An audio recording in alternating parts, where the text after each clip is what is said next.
Você está aqui sozinha? O que aconteceu com você? Eu fugi de um relacionamento abusivo. Tem certas manhãs que um homem acorda e sente que o silêncio pesa mais do que deveria. Não é o silêncio de quem está em paz. É o silêncio de quem aprendeu, na marra, que barulho demais só traz dor. E que quanto mais você se fecha, menos o mundo consegue te ferir. Tomás Alencar era esse tipo de homem, 52 anos, dono de uma das maiores empresas de tecnologia agrícola do centro-oeste brasileiro.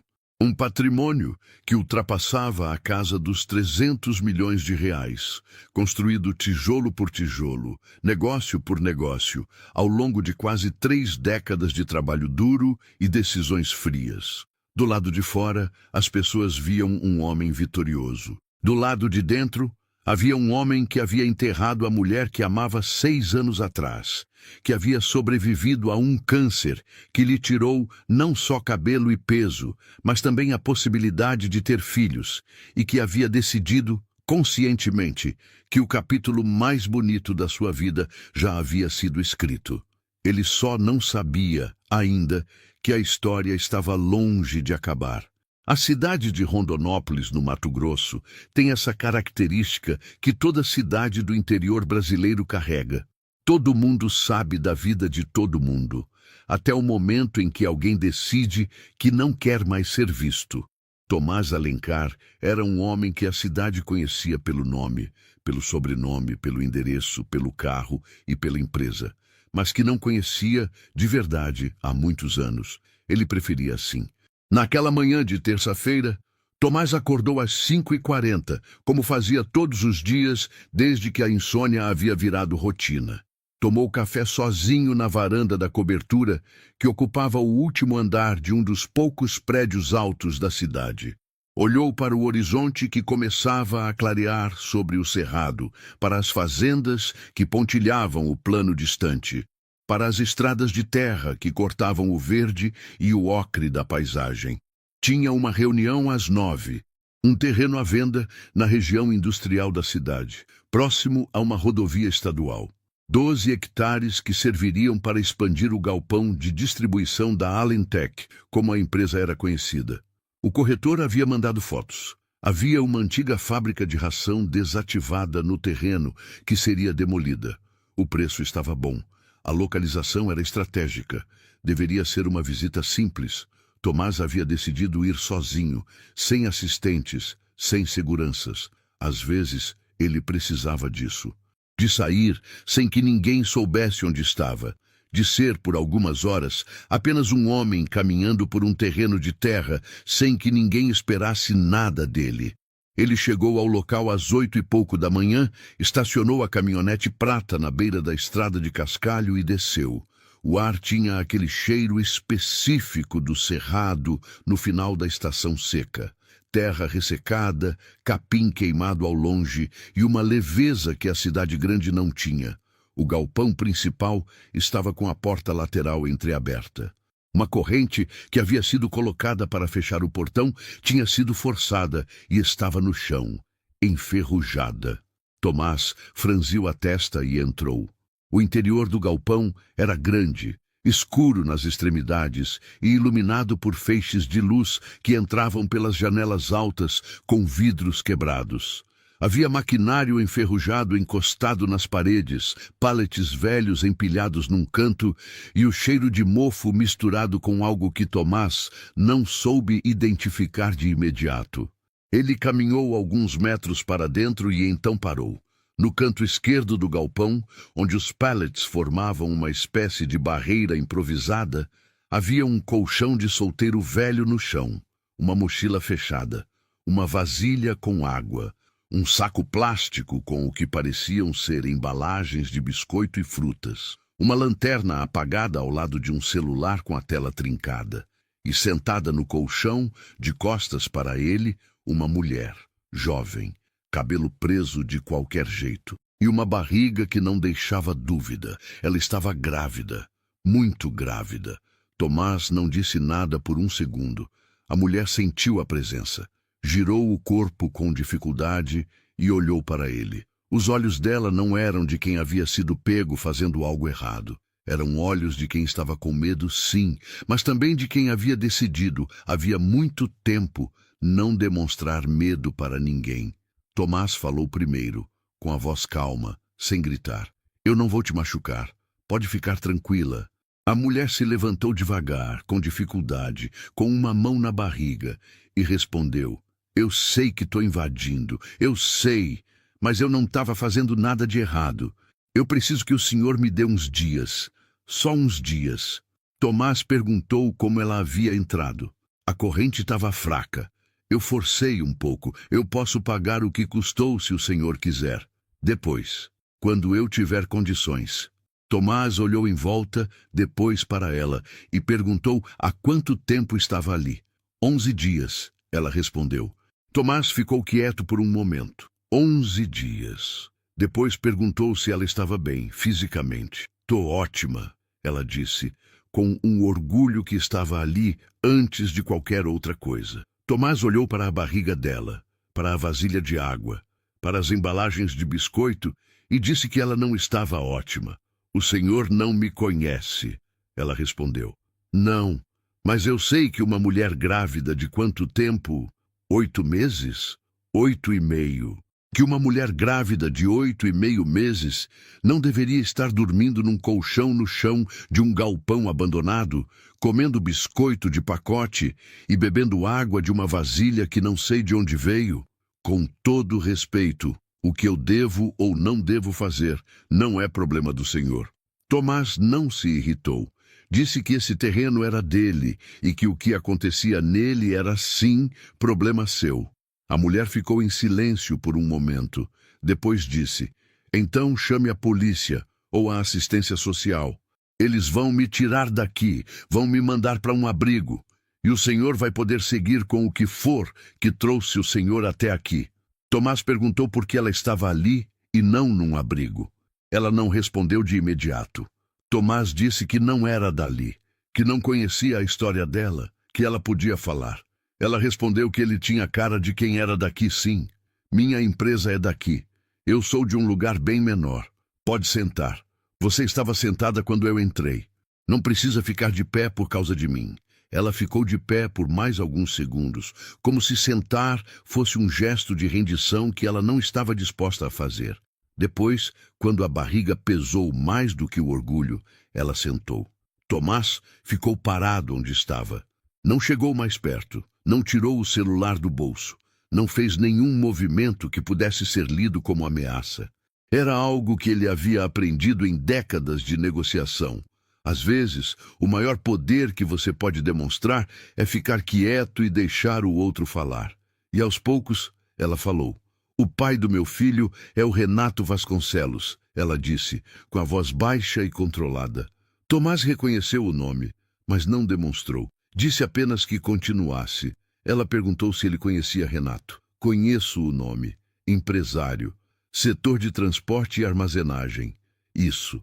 A gente ficou 2 anos juntos. No começo era bom. Ou eu achei que era. Depois as coisas foram mudando. Ele foi mudando. Ficou controlador, agressivo. Não deixava eu trabalhar, não deixava eu ter amigos, monitorava o meu celular. Quando eu fiquei grávida, eu achei que ia mudar alguma coisa, que ia melhorar. Tomás ficou quieto. Não melhorou, piorou. Quando a barriga começou a aparecer, ele disse que ia ser um escândalo, que ele é casado, que a mulher dele não pode saber, que a família dele não pode saber, que os sócios dele não podem saber, que eu ia sumir com essa criança de algum jeito. Tomás perguntou o que ela queria dizer com sumir. Ela olhou diretamente para ele e disse, ele falou que assim que o bebê nascesse, ia contratar um advogado para tirar a guarda de mim. Disse que ia provar que eu sou instável, que não tenho condições de criar uma criança, que ia me jogar num processo tão grande que eu ia gastar o que não tenho e ainda ia perder. Ele tem dinheiro, tem advogados, tem influência, e eu não tenho nada. Tomás perguntou por que ela não havia denunciado a agressão. O riso que ela deu não era de alegria. Era o tipo de riso que nasce quando a situação é tão absurda que chorar parece exagero. porque da última vez que eu fui na delegacia, o delegado ligou para ele meia hora depois. Eu sei como essa cidade funciona. Tomás perguntou sobre a família dela. Minha mãe morreu quando eu tinha 12 anos. Meu pai eu nunca conheci. Fui criada por uma tia que faleceu ano passado. Não tenho ninguém. Tomás ficou em silêncio por um longo momento. Ele conhecia Renato Vasconcelos. Não pessoalmente, mas o suficiente. O homem frequentava os mesmos eventos empresariais, tinha o mesmo tipo de sorriso calculado que Tomás havia aprendido a reconhecer nos círculos de negócios. Aquele sorriso de quem sabe que tem proteção e usa isso como escudo. A história era crível, dolorosamente crível. E havia algo mais que ele não conseguia nomear naquele momento. Algo no modo como ela falava, sem pedir pena, sem se fazer de vítima, com raiva sim, com medo certamente, mas também com uma dignidade que ele raramente via em pessoas que tinham muito mais do que ela. Ele poderia ligar para a assistência social. Era o procedimento correto. Era o que qualquer pessoa razoável faria. Mas havia uma coisa específica que travou sua mão antes que ele pegasse o celular. 8 meses e meio de gravidez. Se a assistência social a levasse para um abrigo, Renato Vasconcelos ia saber onde ela estava em menos de 48 horas. A cidade era pequena demais. E um homem com advogados e influência conseguia rastrear uma grávida numa cidade de interior sem muito esforço. Tomás fez uma pergunta e disse que precisava de uma resposta honesta. Ela disse que podia perguntar. Se eu chamar a assistência social agora, você vai sumir do abrigo antes de completar uma semana? Sim, ela respondeu sem hesitar. Por quê? Porque abrigo tem cadastro. Cadastro tem nome. Nome chega nos lugares errados. Tomás assentiu lentamente. Disse que tinha uma propriedade, uma fazenda pequena, a uns 40 quilômetros dali, que tinha um caseiro que cuidava do lugar, mas que a casa principal ficava vazia faz 2 anos, que tinha água, luz, era limpa, era segura, que podia levá-la até lá naquele mesmo dia, contratar uma médica de confiança para acompanhá-la até o parto, sem cadastro público, sem nome em sistema nenhum. Ela olhou para ele com desconfiança e perguntou por quê. Por que ele faria aquilo por uma desconhecida?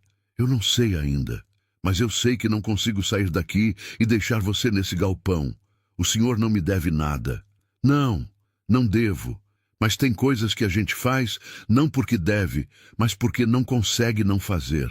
Ela ficou em silêncio por um momento e então disse que se ele tivesse alguma intenção que não fosse o que estava dizendo, ela jurava que... Tomás interrompeu com calma. Disse o nome dele, disse o nome da empresa, disse que se ela tivesse um celular funcionando, podia pesquisar agora mesmo. Tirou um cartão do bolso e colocou no parapeito mais próximo, sem se aproximar dela. Disse que era o número pessoal dele, que ela podia ligar a qualquer hora e que se em algum momento quisesse ir embora, ele levava de volta ou pagava o transporte, sem perguntas. Ela pegou o celular com a tela trincada e digitou o nome dele no buscador. O que apareceu era extenso. Matérias de revistas de negócios. A história da Alentec. Uma foto dele num evento agropecuário, 2 ou 3 anos mais novo, com uma expressão séria ao lado de outros homens de terno. Ela fechou o navegador. Olhou para o galpão ao redor, para o colchão no chão, para a vasilha de água, para as embalagens de biscoito. Depois olhou para a barriga. E então olhou para Tomás Alencar, que estava parado exatamente onde havia estado o tempo todo, sem ter se aproximado 1 centímetro sequer. Eu tenho uma condição, ela disse. Fala, ele respondeu. Eu não sou caridade. Quando tudo isso passar, quando eu puder trabalhar, eu pago o Senhor de volta. Tudo, cada centavo. Tomás não sorriu, não fez graça do que ela havia dito. Disse que estava bem. Eu falo sério, ela insistiu. Eu sei que fala. E eu preciso que o senhor entenda uma coisa. Eu não preciso de um salvador. Eu precisei de um lugar seguro. É diferente. Entendido, ele disse. Eles saíram do galpão juntos naquela manhã. Jéssica levou a mochila, que pesava menos do que deveria para alguém que havia levado tudo o que tinha. Tomás levou o cartão do terreno no bolso e a reunião das 9 no pensamento, que ele ia precisar remarcar.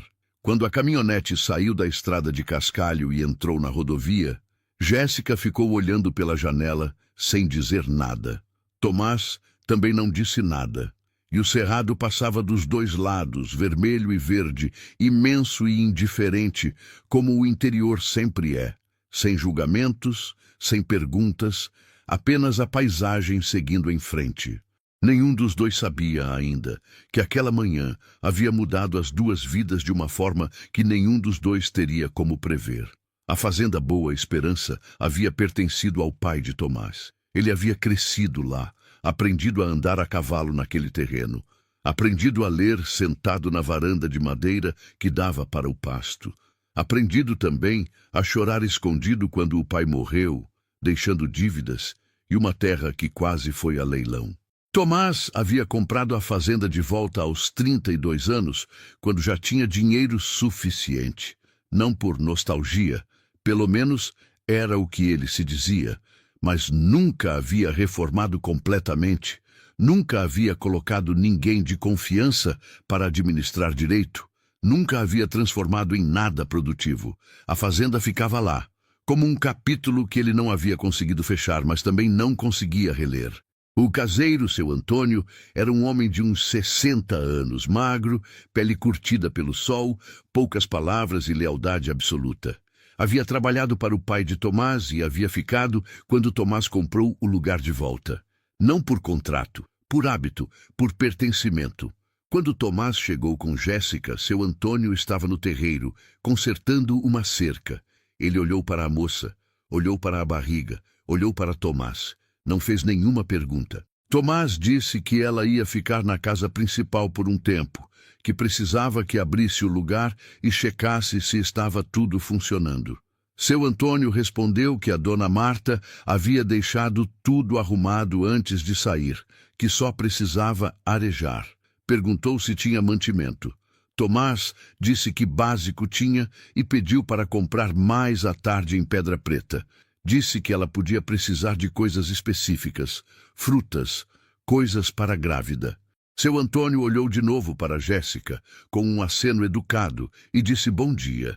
Ela estava surpresa com a gentileza simples do homem e respondeu o cumprimento. O caseiro perguntou baixinho para Tomás quanto tempo faltava. 8:30. Seu Antônio assobiou baixinho.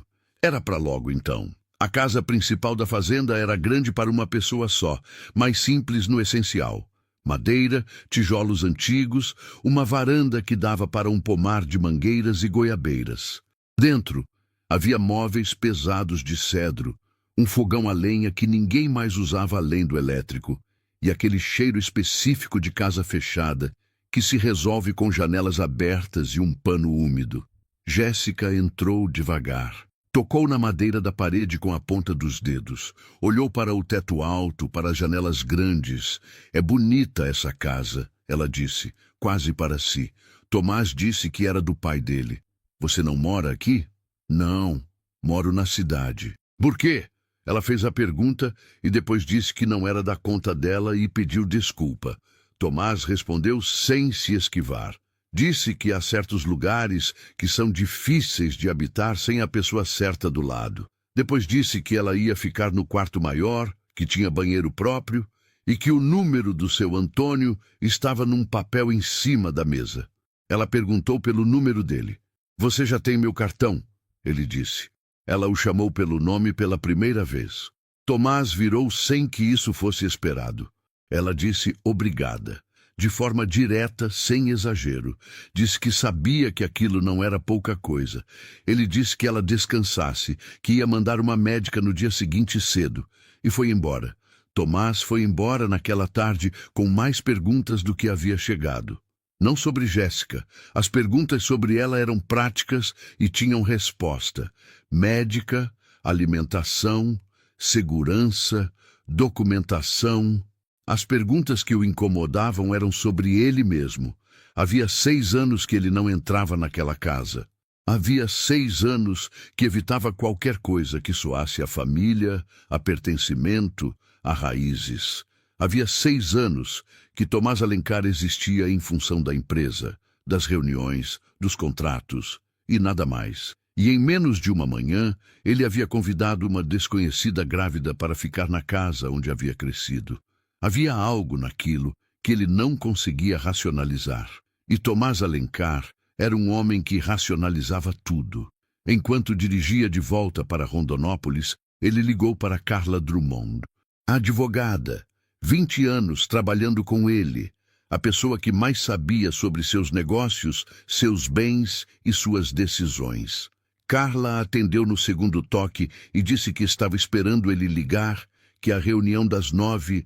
Tomás disse que sabia, pediu para remarcar para a semana seguinte e disse que tinha uma situação que envolvia uma terceira pessoa e precisava conversar pessoalmente, que era urgente. Carla perguntou se era problema com a compra do terreno.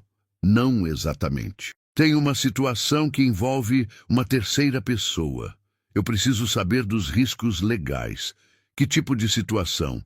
Uma mulher, grávida, situação de vulnerabilidade. Eu ofereci abrigo e assistência médica. Houve um silêncio do outro lado da linha antes de Carla dizer o nome dele. Tomás disse que sabia o que ela ia dizer. Carla disse que ele tinha 300 e poucos milhões de reais em patrimônio. Não tinha herdeiros diretos, tinha uma família inteira de primos e tios que já haviam contratado um advogado para monitorar cada passo dele, e que ele acabava de dizer que havia colocado uma grávida desconhecida na fazenda. Perguntou se ele sabia mesmo o que ela ia dizer.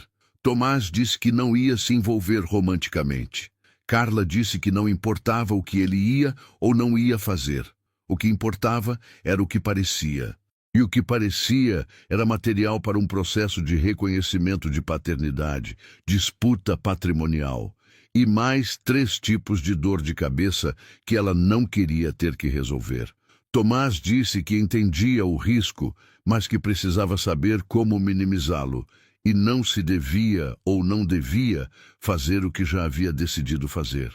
Carla ficou em silêncio por um momento e então disse que ele já havia decidido. Já decidi. Ela suspirou e pediu que contasse tudo, do começo. Tomás contou, sem omitir nada. Carla ouviu sem interromper, o que era raro nela. Quando ele terminou, houve um silêncio que durou mais do que o usual. Carla disse o nome de Renato Vasconcelos com um tom diferente.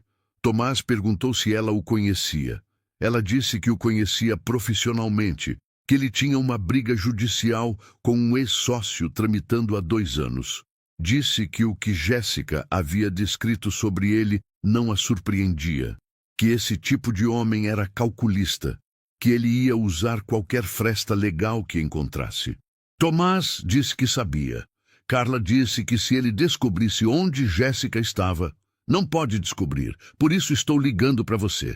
Ela disse que precisaria montar uma estrutura de proteção, registro de assistência voluntária, sem laços patrimoniais, documentação que provasse que ele não tinha interesse financeiro nem parental, mas disse que isso só funcionaria se ele realmente não tivesse. Não tenho, disse Tomás. Hoje, ela respondeu. E amanhã? Tomás disse que amanhã a gente resolvia amanhã. No dia seguinte, a médica que Tomás havia contratado, a doutora Renata Falcão, chegou à fazenda às 8 da manhã. Era uma obstetriz e clínica geral com 15 anos de experiência, que havia atendido Tomás durante seu tratamento oncológico anos antes. Uma mulher de confiança absoluta, discreta por natureza e profissão. O encontro com Jéssica não foi simples. Jéssica estava sentada na cama, desconfiada, e disse que não precisava de médico particular, que fazia pré-natal pelo SUS. A médica perguntou como estava esse pré-natal. Jéssica ficou quieta por um momento e então disse que havia perdido as últimas 3 consultas. A doutora Renata perguntou se era por causa da situação que ela estava vivendo. Sim, Então você, com 8 meses e meio de gravidez, não tem acompanhamento médico faz pelo menos 1 mês e meio. Eu entendo que você está em guarda. Faz sentido você estar. Mas o que está em jogo agora não é orgulho. É a saúde do seu filho. Jéssica ficou quieta por um longo momento e então disse que ele estava bem, que sentia ele se mexendo. A médica disse que ótimo, mas que precisava confirmar isso com o exame, e perguntou se podia. Jéssica olhou para ela por um momento. Depois, assentiu.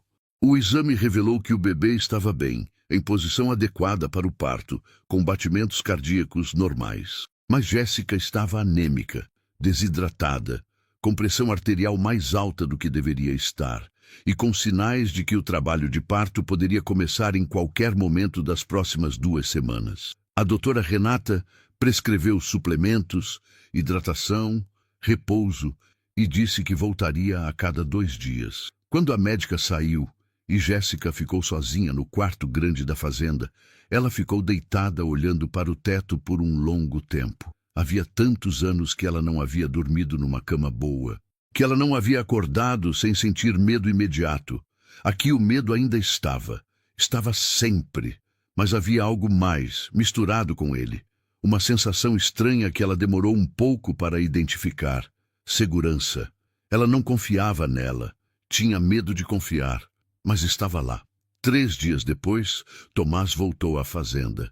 Não havia planejado voltar tão cedo. Havia mandado seu Antônio com as compras, havia ligado uma vez para saber se estava tudo bem, havia tentado se manter na distância segura que havia estabelecido para si mesmo. Mas numa tarde de quarta-feira, depois de uma reunião que havia ido bem demais e que por isso mesmo havia deixado aquele vazio específico de quando o trabalho não é mais suficiente para ocupar tudo, ele pegou as chaves da caminhonete e foi. Quando chegou, Jéssica estava na varanda. Ela havia achado uma rede velha num armário e a havia pendurado entre 2 mourões. Estava deitada nela, com um livro aberto sobre a barriga, olhando para o pomar. Ela não parecia a mesma mulher do galpão. Ainda havia a firmeza nos olhos, a guarda levantada, mas havia também uma cor melhor no rosto, um ar de quem havia dormido de verdade pela primeira vez em semanas.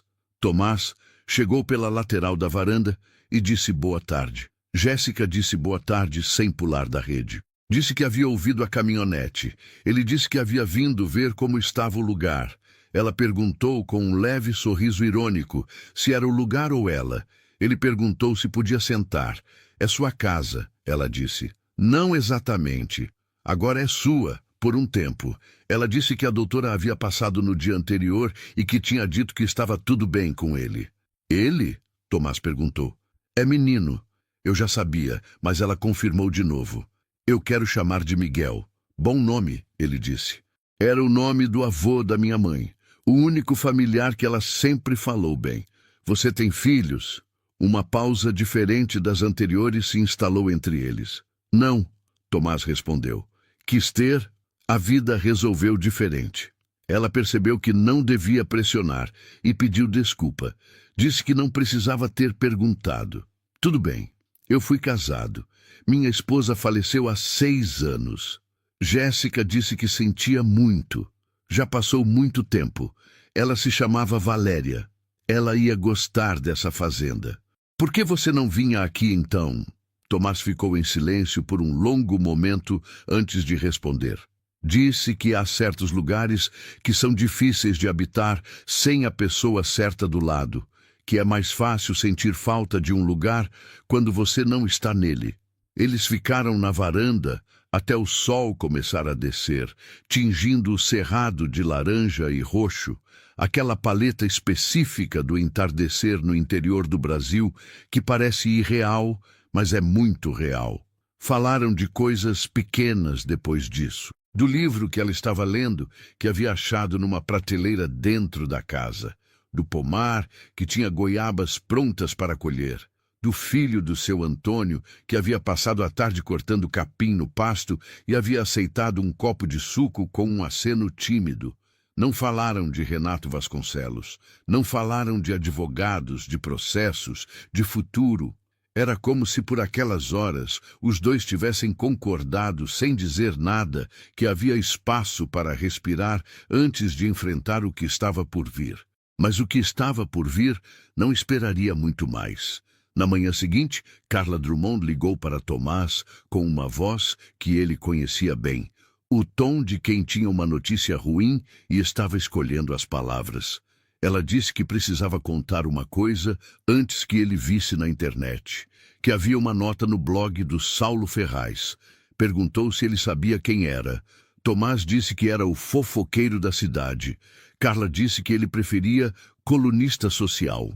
E a nota era vaga, mas mencionava que um empresário conhecido teria abrigado uma jovem grávida em situação vulnerável em propriedade rural.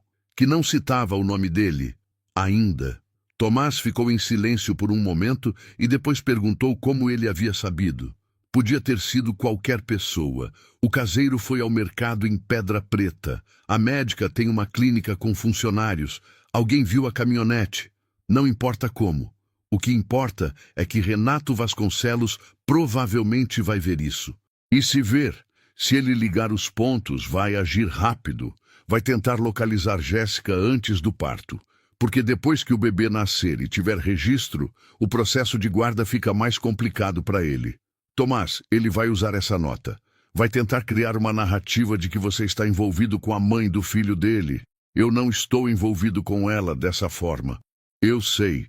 Mas no tribunal da opinião pública e no tribunal de verdade, prova e narrativa são coisas diferentes. Eu preciso que você me deixe tomar algumas providências. Tomás perguntou que tipo de providências. Carla disse que, primeiro, Jéssica precisava de representação legal própria, um advogado dela que não tivesse ligação com Tomás, alguém que pudesse defender os direitos dela e do bebê de forma independente. Segundo, que ela precisava registrar formalmente o histórico de violência doméstica, mesmo que não fosse a polícia local, que havia maneiras de fazer isso com mais segurança. E terceiro, que Tomás precisava dar um passo atrás nas visitas à fazenda, pelo menos por um tempo. Houve um silêncio entre eles. Tomás disse devagar que no terceiro ponto, Carla disse que sabia que não era o que ele queria ouvir. Ela está a 40 quilômetros daqui, grávida de 9 meses quase, sozinha, com um homem que quer tirar o filho dela. E você está me dizendo para eu dar um passo atrás. Carla disse que estava dizendo para ele ser cuidadoso. Não invisível, cuidadoso. Tomás desligou o telefone e ficou parado por um bom tempo no meio do escritório da sua cobertura. Havia uma foto de Valéria na prateleira atrás da mesa. Uma foto de viagem, ela sorrindo em frente a uma paisagem de serra, cabelo ao vento, o tipo de imagem que captura a essência de uma pessoa num único instante. Tomás olhou para ela por um longo momento. O que você faria? Ele pensou, sem dizer em voz alta, mas já sabia a resposta.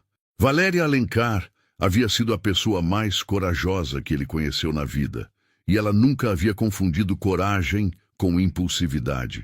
Ela teria planejado cada passo, com cuidado, com estratégia, e então teria avançado sem hesitar. Tomás pegou o telefone de novo e ligou para Carla. Perguntou sobre o advogado de Jéssica, se ela tinha alguém em mente. Carla disse que tinha.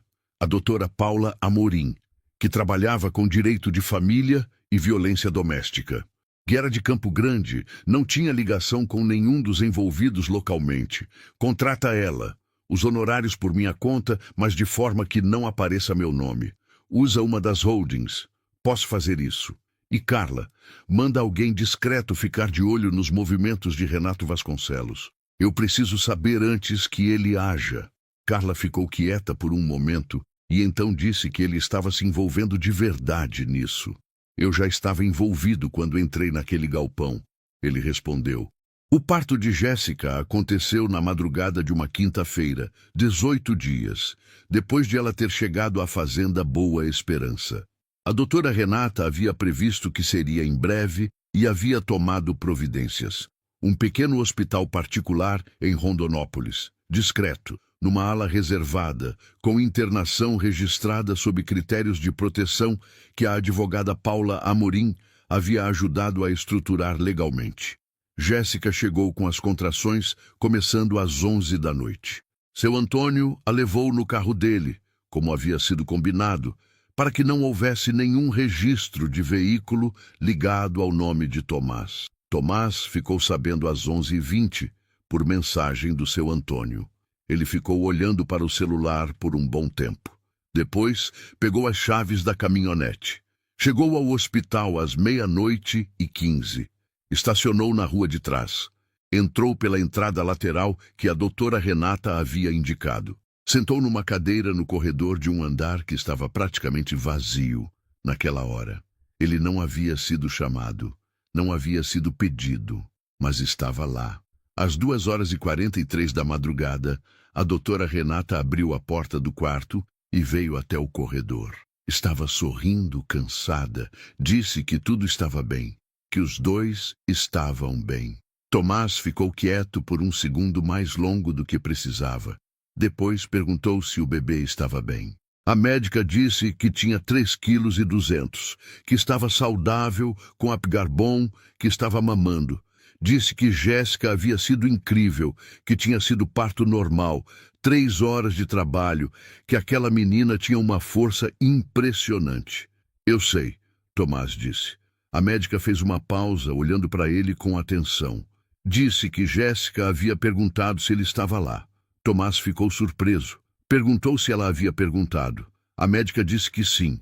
Simples, sem comentário adicional. Disse que ele podia entrar se quisesse, que ela sabia que era a escolha dele.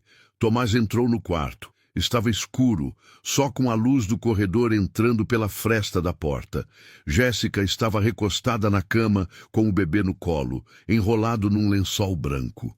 Ela levantou os olhos quando ele entrou. Nenhum dos dois disse nada por um momento. Miguel dormia. Era um bebê com a expressão que todos os bebês recém-nascidos têm, aquela seriedade absoluta de quem acabou de fazer a coisa mais difícil do mundo e agora descansa. Jéssica disse com a voz rouca de quem havia acabado de dar à luz, mas com algo novo e diferente nela, que ele não precisava ter vindo.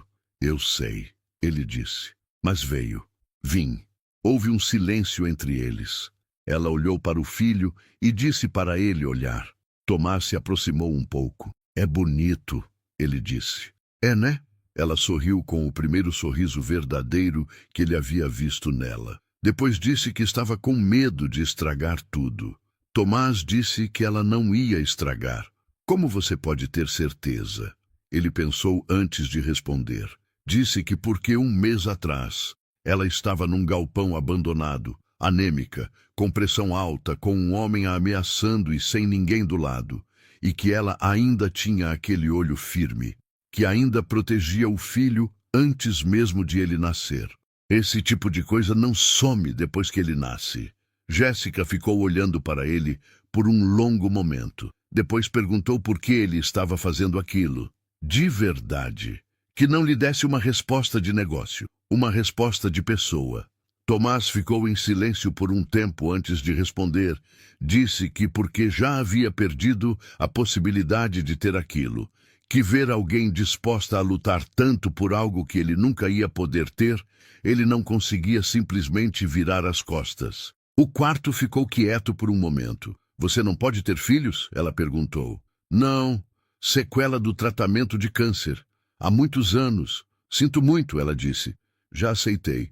Ou aprendi a viver sem aceitar de verdade, que é diferente.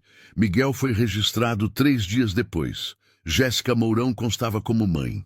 O campo do pai ficou em branco, por escolha dela e por orientação da advogada Paula Amorim, que havia explicado que registrar o nome de Renato Vasconcelos abriria um processo imediato de reconhecimento de paternidade que ele poderia usar para tentar obter guarda. Registrar em branco não impedia o reconhecimento judicial, mas dificultava e dava tempo. Renato Vasconcelos, enquanto isso, havia lido a nota no blog do Saulo Ferraz e havia ligado para Saulo Ferraz. E Saulo Ferraz havia, sem saber os detalhes, dito que havia ouvido o nome de Tomás Alencar em conexão com a história. E assim, 10 dias depois do nascimento de Miguel, o assessor de imprensa de Renato Vasconcelos enviou uma nota para 3 veículos de comunicação regionais.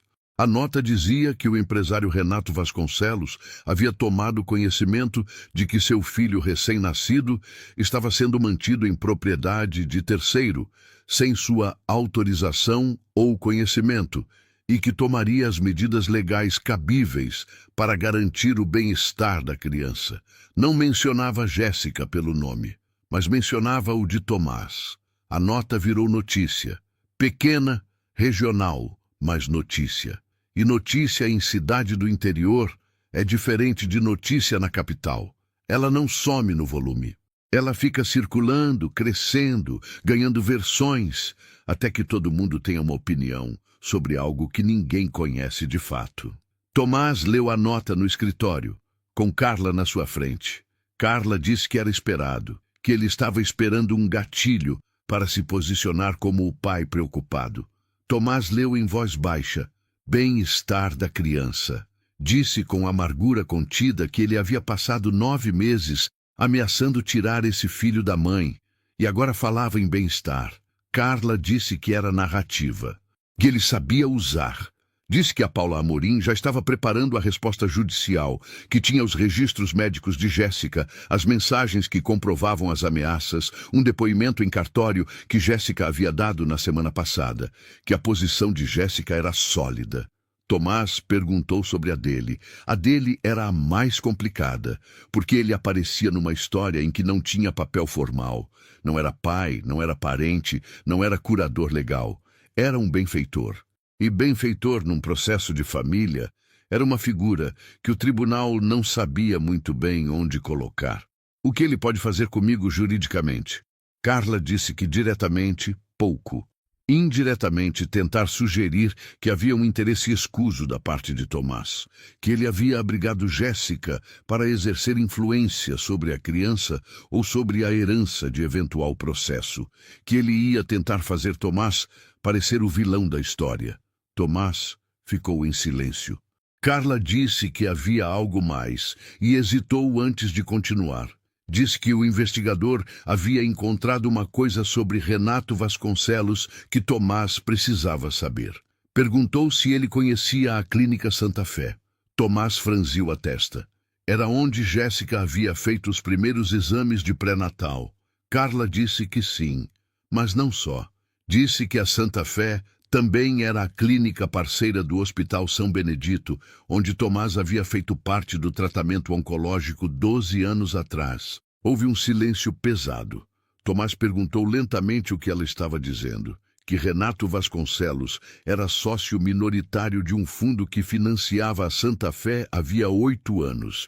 E que a Santa Fé tinha acesso ao arquivo de exames de pacientes que haviam passado pelo São Benedito num convênio que havia encerrado havia 5 anos, mas cujos prontuários tinham sido digitalizados e transferidos, incluindo o de Tomás. Ele tem acesso ao meu prontuário? Não posso afirmar com certeza, mas a janela existe. E se ele tiver acesso, ele sabe do seu diagnóstico de infertilidade. Tomás ficou parado, processando. Depois perguntou por que aquilo importava. Carla disse que porque se ele soubesse que Tomás era infértil, ele sabia que não podia acusá-lo de ser o pai biológico da criança. O que significava que o ângulo de ataque que ele ia usar não era esse. Qual seria, então? Adoção informal. Ele ia tentar argumentar que Tomás estava tentando criar um vínculo de fato com a criança que justificasse uma futura adoção ou curatela, e que isso havia sido articulado com Jéssica para prejudicar os direitos paternos dele. Tomás disse que aquilo era absurdo. Carla disse que era, mas que era plausível o suficiente para um juiz que não conhecesse a história real solicitar uma investigação. E investigação significava tempo. E tempo, naquele contexto, era o que Renato Vasconcelos precisava. Havia outra questão que Carla não havia levantado diretamente, mas que estava nos olhos dela quando falou sobre o prontuário. Se Renato Vasconcelos tinha acesso aos arquivos da Santa Fé, e se o prontuário de Tomás havia passado por aquele sistema, havia uma pergunta maior por trás disso tudo. O diagnóstico de infertilidade havia sido dado no São Benedito. A médica responsável havia dito que era uma consequência inevitável do protocolo de quimioterapia que havia sido necessário para tratar o tipo de câncer que ele tinha. Ele havia aceitado. Havia sofrido com Valéria, numa noite que ele nunca havia contado para ninguém. E depois havia seguido em frente.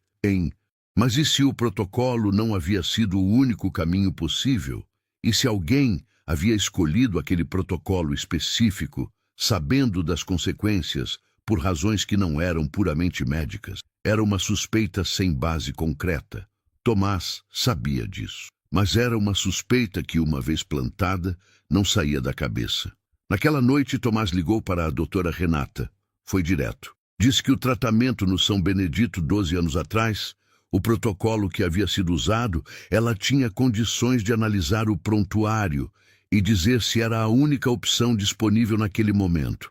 A médica perguntou por que ele estava perguntando aquilo agora. Porque descobri que um homem que tem interesse direto em me prejudicar pode ter tido acesso ao meu prontuário por anos. A doutora Renata ficou em silêncio por um longo momento. Depois disse que ele mandasse os documentos e que ela veria o que podia fazer. Enquanto isso, na fazenda Boa Esperança, Jéssica dormia com Miguel no colo. Seu Antônio havia colocado um berço velho que havia guardado não se sabe por que no quarto ao lado. Jéssica havia limpado e forrado ele com um lençol novo que havia comprado na cidade. Miguel dormia com a seriedade de quem ainda não havia descoberto que o mundo era complicado. E Jéssica, no escuro do quarto, olhava para o filho e sentia duas coisas ao mesmo tempo. Um amor que ela não havia entendido que era possível até aquele momento, e um medo que crescia toda vez que ela pensava no nome de Renato Vasconcelos. A advogada Paula Amorim era o tipo de mulher que tornava os homens acostumados a ganhar muito desconfortáveis. Não era pelo estilo agressivo. Era pelo contrário. Ela era calma, precisa e tinha o hábito de fazer perguntas que pareciam simples até o momento em que a outra parte percebia que não havia resposta boa para elas. Ela chegou à fazenda 10 dias depois do nascimento de Miguel para a primeira reunião formal com Jéssica. Paula disse que precisava que Jéssica contasse tudo e que quando dizia tudo, queria dizer até as coisas que ela achava que não importavam, que eram pequenas demais, que envergonhavam.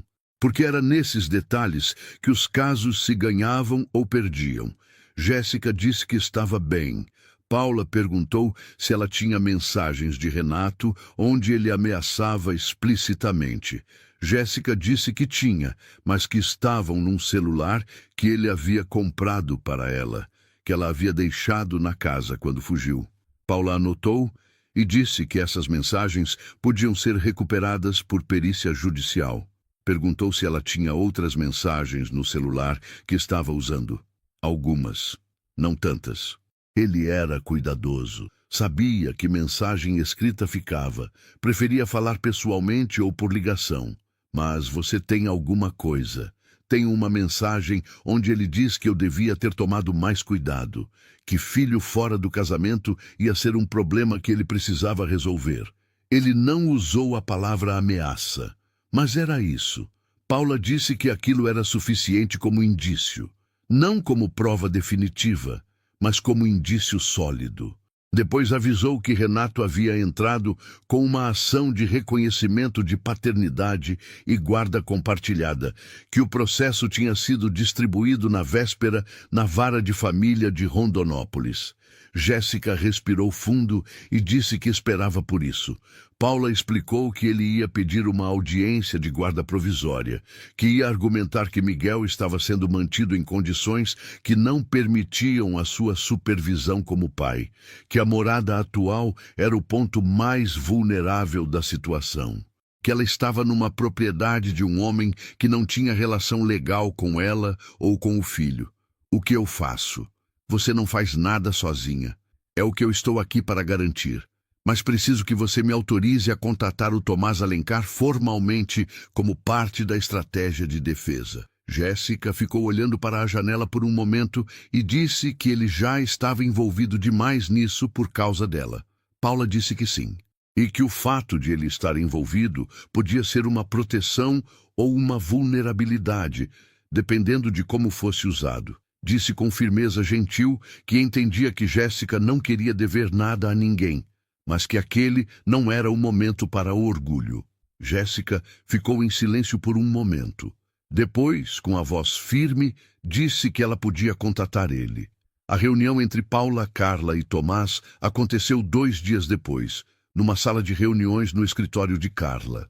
Tomás chegou pontualmente, como sempre. Ouviu tudo o que Paula tinha a dizer sem interromper. Paula disse que a estratégia de Renato tinha 3 pilares. Primeiro, questionar a idoneidade do ambiente onde Miguel estava sendo criado. Segundo, construir a narrativa de pai responsável que foi excluído. Terceiro, usar a presença de Tomás para sugerir um arranjo irregular.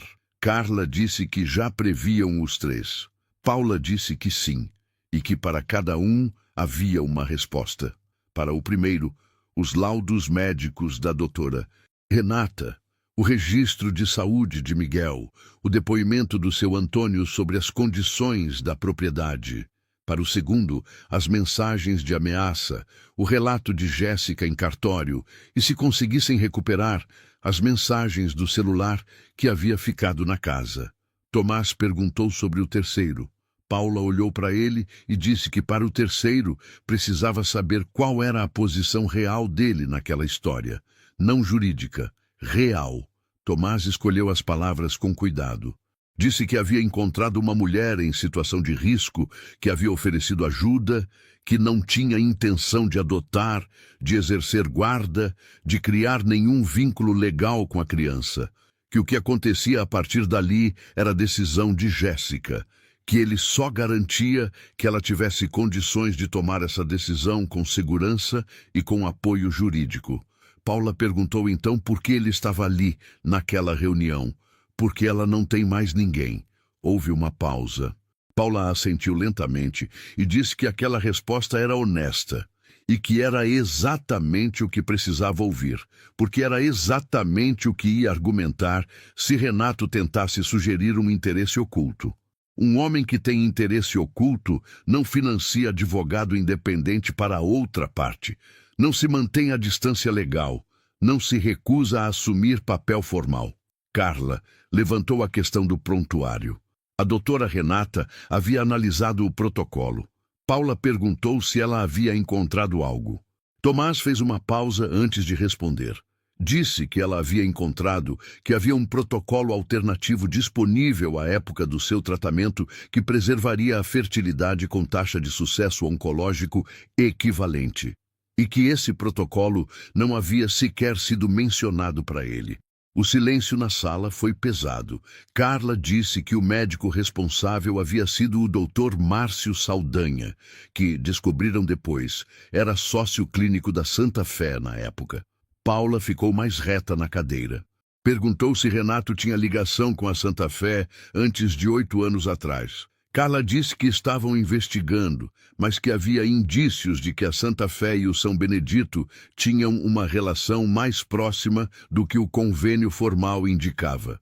Paula disse devagar que se Renato de alguma forma havia influenciado o protocolo do tratamento de Tomás. Tomás disse com firmeza que não tinha como provar aquilo ainda, e que podia ser coincidência. Podia ser. Mas se não fosse, aquilo não era só um caso de família. Era um caso criminal. Naquela mesma noite, Tomás foi à fazenda. Não havia planejado uma conversa difícil, mas conversas difíceis têm esse hábito de aparecer sozinhas quando o momento exige. Jéssica disse que ele estava diferente. Tomás perguntou como assim, mais pesado, desde a reunião com as advogadas. Tem algo que você não me contou. Tem, ele disse. Me conta. Tomás ficou em silêncio por um momento. Depois contou. Tudo. O prontuário, o protocolo, a Santa Fé, o doutor Saldanha, as conexões que ainda eram suspeitas sem serem certezas. Jéssica ouviu sem interromper. Quando ele terminou, ficou em silêncio por um longo tempo. Ele pode ter feito isso de propósito, ela disse. Eu não sei se foi ele. Ainda.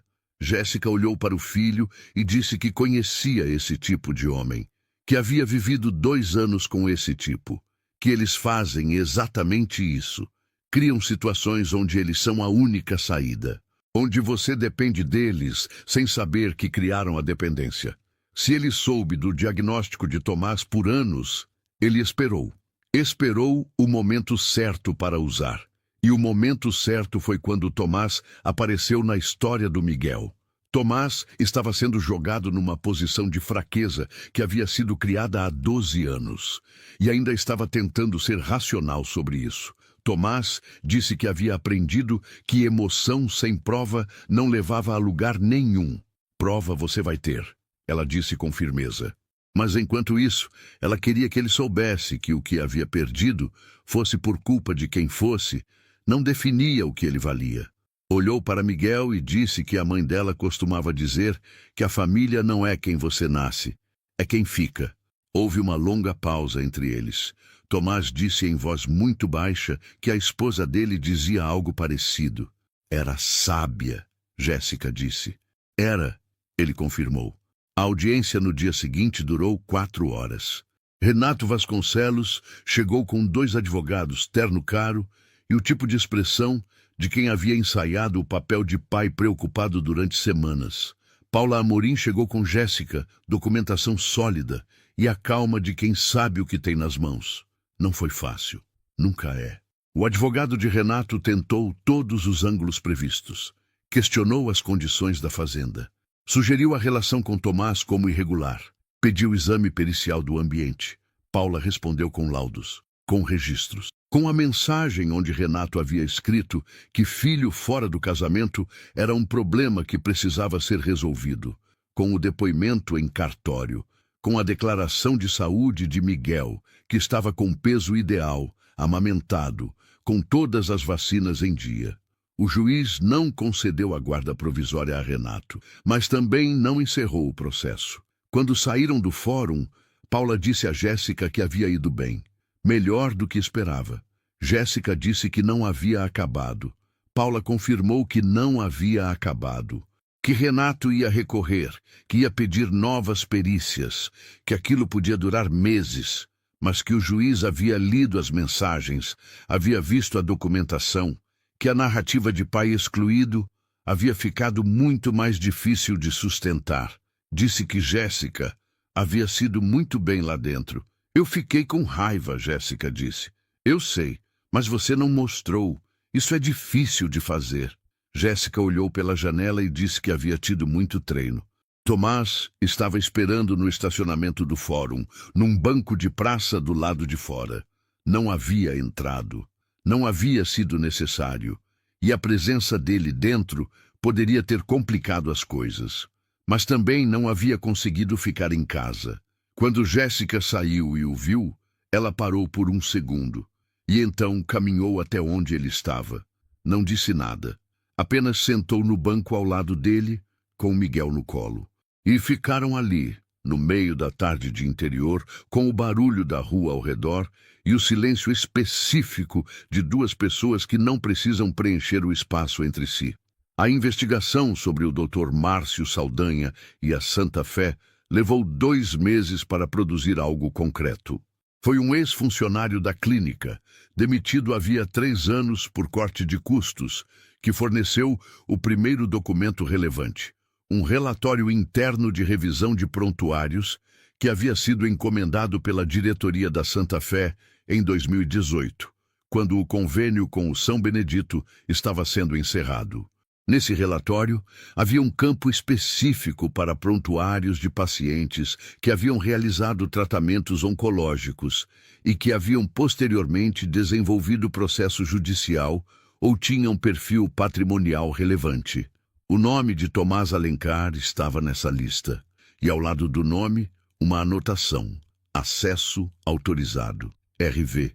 RV, Renato Vasconcelos. Carla colocou o documento na mesa e disse que aquilo não provava que ele havia influenciado o protocolo do tratamento de Tomás 12 anos atrás. Provava que ele tinha acesso autorizado ao prontuário de Tomás em 2018. Tomás olhou para o documento e perguntou por que em 2018.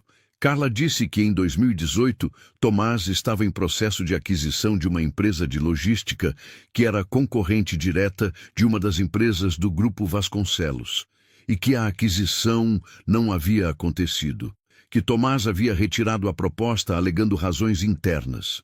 Tomás ficou imóvel. Disse que se lembrava disso, que havia saído de uma consulta de acompanhamento, que o médico havia mencionado que havia uma chance de recidiva do câncer, pequena mas existente, que aquela consulta havia sido na Santa Fé. O silêncio entre os dois foi pesado. Tomás disse devagar que Renato tinha acesso ao prontuário dele. Sabia das consultas. Podia saber quando ele estava numa posição de vulnerabilidade médica. E usou isso. Carla pediu que ele ficasse calmo. Eu estou calmo. O que a Renata diz sobre o protocolo?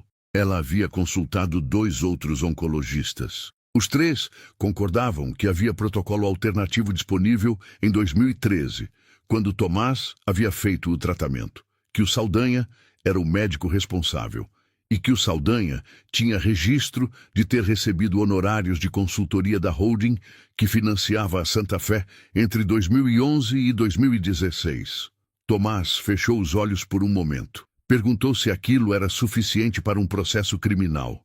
Para investigação, sim. Para condenação, precisava de mais. Mas era um começo sólido. Carla disse que antes de ele decidir o que queria fazer com aquilo, precisava que ele pensasse no impacto. Que abrir um processo criminal contra Renato Vasconcelos, com aquele nível de envolvimento, ia colocar a vida inteira de Tomás sob escrutínio público. Que ia ser longo, ia ser doloroso e não tinha garantia de resultado. Tomás abriu os olhos com clareza. Disse que queria abrir o processo. Você tem certeza? Ele pode ter feito isso comigo. Pode ter usado o mesmo acesso para pressionar outras pessoas. Pode estar fazendo isso agora com outros pacientes. Se eu não abrir o processo, estou escolhendo o silêncio. E eu já escolhi o silêncio por muito tempo. Abre o processo. A denúncia criminal foi apresentada 4 dias depois. Na mesma semana, Paula Amorim apresentou o documento do ex-funcionário como prova subsidiária no processo de guarda de Miguel, demonstrando que Renato Vasconcelos tinha histórico documentado de uso irregular de informações médicas confidenciais para benefício próprio. O juiz do caso de família determinou a suspensão temporária dos direitos de visita de Renato enquanto o caso criminal fosse investigado. A nota no blog do Saulo Ferraz, aquela publicada semanas antes com o título vago sobre um empresário e uma grávida, foi substituída por uma matéria muito maior, desta vez num veículo maior que havia pegado o fio da história. A matéria mencionava Jéssica, com a autorização dela, como uma mulher que havia lutado sozinha contra um homem com poder e recursos e havia conseguido com o apoio de uma rede que havia se formado ao redor dela. O nome de Tomás aparecia uma vez no fim da matéria, como o homem que havia encontrado Jéssica num galpão abandonado e havia escolhido não virar as costas. Era uma frase pequena, mas era precisa. 3 meses depois do nascimento de Miguel, numa manhã de sol forte que aquecia a varanda da Fazenda Boa Esperança, Tomás chegou para o que havia se tornado uma visita semanal. Miguel estava no berço, acordado, com aquela expressão de espanto permanente dos bebês de 3 meses, que ainda estão descobrindo que as coisas têm formas e cores. Seu Antônio havia plantado uma horta pequena no quintal. Jéssica havia aprendido a fazer o pão caseiro que o velho ensinara, porque disse que não conseguia ficar sem fazer nada enquanto amamentava. A fazenda tinha uma vida diferente agora. Não era barulhenta. Ainda era quieta, do jeito que interior é quieto. Mas havia um tipo diferente de silêncio. Não o silêncio de lugar abandonado, o silêncio de lugar habitado por pessoas que não precisam encher o espaço de ruído. Jéssica chegou com 2 copos de suco de goiaba, do pomar dela, e perguntou se ele havia ido à advogada essa semana. Tomás disse que havia ido, que o processo estava avançando, que o Saldanha havia aceitado colaborar com o Ministério Público em troca de acordo, que aquilo facilitava muito.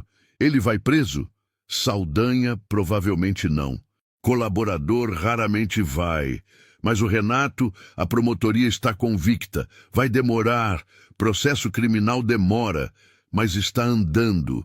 Jéssica ficou quieta por um momento e então disse que ele sabia que quando tudo aquilo passasse, ela e o Miguel precisariam ter a própria vida deles, a própria casa, a própria rotina. Eu sei, ele disse. Você não vai complicar isso? Não. Jéssica, eu nunca quis ser mais do que o que você precisava que eu fosse em cada momento. No começo você precisava de segurança. Depois precisava de apoio jurídico. Depois de alguém que ficasse na audiência do fórum sem precisar entrar. O que você precisa agora, você me diz. Jéssica olhou para ele por um bom tempo e então disse que ele era um homem estranho. Já ouvi isso antes, ele disse. Sua esposa dizia? Ela perguntou com uma leveza que não havia entre eles no começo. Todo dia. Ela tinha razão, Jéssica disse. Ficaram em silêncio por um momento tranquilo. Depois ela disse que havia pensado em uma coisa essa semana. Que a Paula tinha dito que quando o processo de guarda fechasse definitivamente a favor dela, o que provavelmente ia acontecer, ela poderia registrar o Miguel sem o nome do pai biológico e ele cresceria como filho dela, sem a história do Renato. É o que você quer, é o que eu quero para ele, que ele cresça sem carregar aquele nome. Mas aí eu fiquei pensando em outra coisa. Tem uma figura no direito de família que se chama padrinho afetivo. Não é adoção, não é guarda. É um reconhecimento de que há uma pessoa que, sem obrigação biológica ou legal, faz parte da vida de uma criança de forma significativa. A Paula disse que é possível, se as duas partes quiserem. Tomás ficou em silêncio. Um silêncio diferente de todos os outros. Jéssica disse que ele não precisava responder agora. Eu sei. Mas eu quero. Sim. Você tem certeza? Tomás olhou para Miguel no berço. Olhou para o cerrado lá fora. Olhou para a fazenda onde havia crescido e que havia ficado parada, esperando por uma razão que ele não havia entendido até agora. Mais certeza do que de quase qualquer coisa, ele disse. Não havia casamento nessa história. Não havia declaração de amor com música ao fundo. Não havia resolução perfeita de todos os problemas. O processo criminal contra Renato Vasconcelos durou mais 2 anos e terminou com condenação por violação de sigilo médico e coação, com pena convertida em prestação de serviços e multa milionária. Não era a punição que a gravidade das ações merecia. Raramente é, mas era algo. E às vezes algo é o que existe. Jéssica montou um pequeno negócio de consultoria em gestão rural, usando o que havia aprendido nos meses na fazenda e um curso de administração que fez online. Primeiro um cliente, depois 5, depois 20. Ela não precisou pagar Tomás de volta em dinheiro, mas no dia em que assinou o primeiro contrato próprio, ela ligou para ele, que estava numa reunião, e ele atendeu na segunda ligação porque o número dela ele sempre atendia. E ela disse apenas, começa agora. E ele entendeu o que ela quis dizer. Miguel cresceu com o sobrenome Mourão, o da mãe. Mas havia uma fazenda no Cerrado, onde ele passou os primeiros anos aprendendo a andar, onde seu Antônio lhe ensinou o nome das árvores do Cerrado, onde havia uma horta com tomates e pimentões, onde a varanda era boa para ver o pôr do sol. E havia um homem que aparecia toda semana, às vezes 2, que Miguel chamava, quando foi grande o suficiente para falar, de seu Tomás. Não de pai, mas de seu Tomás. E havia naquelas 2 palavras tudo o que precisava haver. Tem certas histórias que não terminam com tudo resolvido. Terminam com as pessoas que as viveram em movimento.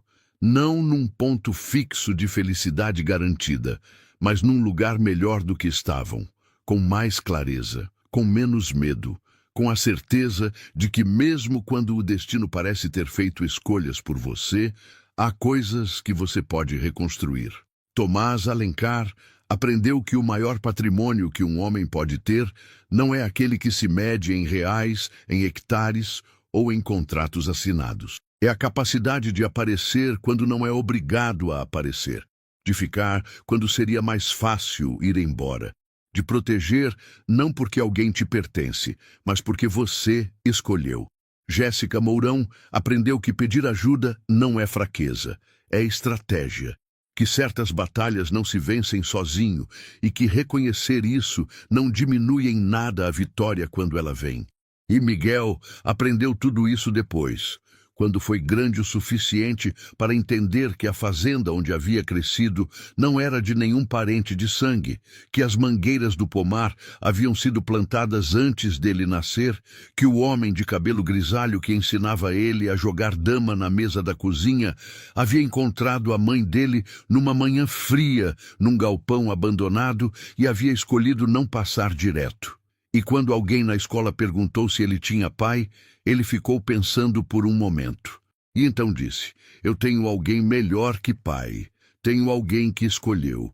E é assim que termina essa história. Uma história de terra, de cerrado, de coragem e de escolhas que ninguém era obrigado a fazer. Se você chegou até aqui, se essa narrativa tocou em alguma coisa dentro de você, se você sentiu o peso de cada decisão, a tensão de cada audiência, a emoção de cada conversa na varanda com o sol descendo sobre o pomar, então você já sabe o que fazer. Se inscreva no canal porque aqui chegam histórias novas toda semana. Histórias de gente real, de conflitos humanos, de situações que fazem a gente pensar, sentir e às vezes até chorar um pouco sem vergonha nenhuma. Deixe o seu like nesse vídeo. Parece simples, mas faz uma diferença enorme para que mais pessoas encontrem esse conteúdo. Ative o sininho de notificação para não perder nenhuma história nova, porque as melhores ainda estão por vir. E comente aqui embaixo de onde você está assistindo esse vídeo. Mato Grosso, São Paulo, Rio, Bahia, Portugal, Moçambique, onde quer que você esteja, a gente quer saber. Comente também o que achou da história. O momento que mais te emocionou, o personagem que mais te marcou. Esse canal cresce com você. Cada inscrito, cada like, cada comentário é uma pessoa real dizendo que esse tipo de história importa. E importa. Até a próxima história.